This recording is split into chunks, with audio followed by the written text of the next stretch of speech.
अगर आप diet soda seven कर रहे हो तो हो सके तो हो जाइए सावधान, क्योंकि डाइट सोडा क्या है, तो इट इज़ अ बीवरेज और वो एक नॉन अल्कोहलिक बीवरेज होता है। लेकिन कई लोग इसे एज अ गैस्ट्रिक प्रॉब्लम में कंज्यूम करते हैं या फिर वेट मैनेजमेंट के लिए कंज्यूम करते हैं, पर इस डाइट सोडा के कारण वेट पुट ऑन होने के ज़्यादा संभावना रहते हैं। और डाइट सोडा के अंदर कुछ ऐसे स्वीटनर्स पाए जाते हैं, उसमें शुगर ना होके कुछ कई प्रकार के स्वीटनर्स डाले जाते हैं, तो उस स्वीटनर्स के कारण शरीर में टाइप 2 डायबिटीज़ होने की ज़्यादा संभावना रहती है। और आर्टिफिशियल स्वीटनर्स के कारण कैंसर के रिस्क भी बहुत ज़्यादा बढ़ते हैं। और as you know, soda is a carbonated drink, तो कैंसर की रिस्क ज़्यादा से ज़्यादा बढ़ती है।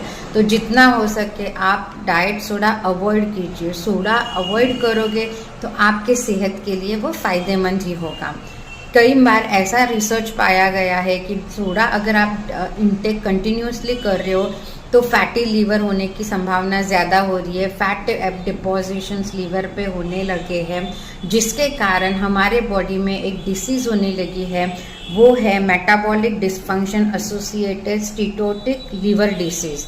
ये डिसीज़ कई सोडा इंटेक लॉन्ग टर्म तक जब कर रहे हैं तो ये पाया गया है, जिसके कारण कई बीमारियां का सामना करना पड़ रहा है। लोग कहते हैं हम डाइट फॉलो कर रहे हैं, हम हेल्दी एक्सरसाइज कर रहे हैं, पर साथ ही अगर आप बीच बीच में सोडा का इंटेक कर रहे हो तो आपका वेट लॉस होने के चांसेस बहुत कम है। उल्टा आपका बीएमआई इंक्रीज होने लगेगा, डायबिटीज़ इंक्रीज होने लगेगा, हार्ट रिस्क इंक्रीज होगा, ब्रेन स्ट्रोक होने की ज़्यादा संभावना होती है। ज़्यादा सोडा इंटेक करते हो तो अल्जाइमर डिसीज़ भी होने की ज़्यादा संभावना रहती है।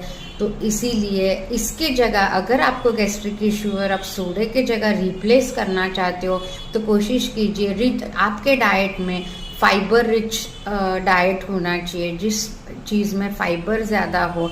जैसे कि हम खाना खा रहे हो तो ग्रीन लीफी वेजिटेबल्स खाइए, उसमें फाइबर इंटेक ज़्यादा होता है। लेकिन अगर आपको एसिडिक हो, गैस्ट्रिक इशू हो, तो पुदीना का सेवन कीजिए, पुदीने का शरबत पीजिए, या फिर तुलसी के 3-4 पत्ते सुबह उठकर अर्ली मॉर्निंग सेवन कीजिए। रोज़ सुबह उठ के 1 चम्मच देसी गाय का घी सेवन कीजिए। घी एक हेल्दी फैट होता है जो हमारे डाइजेशन को इम्प्रूव करने में मदद करता है। रात को सोते वक्त 1 गिलास दूध में अगर आप थोड़ी सी हल्दी और 1 चम्मच देसी गाय का घी डाल के सेवन करते हो तो it act as a very good laxative, तो नेचुरल वे का लग्जेटिव की तरह काम करेगा। अगर आपको शुगर रिलेटेड इश्यूज़ है, डायबिटीज़ रिलेटेड इशू है, तो कोशिश कीजिए कि उस दूध में शक्कर ना डालें। और स्पेशली डायबिटीज़ लोगों के लिए कैमल का दूध इज़ द बेस्ट दूध। अगर आप कैमल का दूध सेवन करते हो तो आप डायबिटीज़ होने से बच सकते हो। इस मतलब डायबिटीज़ के रिस्क को रिड्यूस करने के लिए कैमल मिल्क बहुत उपयुक्त साबित होता है। कई बार ऐसा पाया गया है कि बफेलो मिल्क डायबिटीज़ प्रोन हो सकता है, लेकिन कैमल मिल्क आपको फ़ायदेमंद करेगा। तो वेट लॉस कर रहे हो, डायबिटीज़ कंट्रोल कर रहे हो, तो कोशिश कीजिए सोडा को अवॉइड कीजिए। बहुत सारे रिसर्च है कि कहीं जिसमें कहा गया है कि सोडे को आप जितना हो सके उतना अवॉइड कीजिए।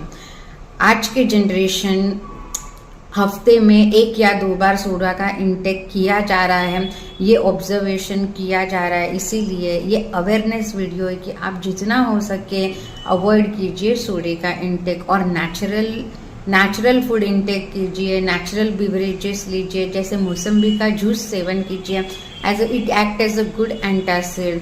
नींबू शरबत पीजिए, it also act as a good antacid. ऐसे आपके डेली डाइट में नेचर, फ्रूट्स, वेजिटेबल्स इसका इंटेक कीजिए।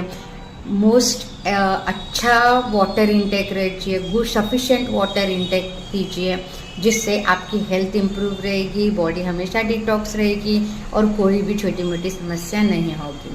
Stay healthy, stay fit and stay updated. Thank you.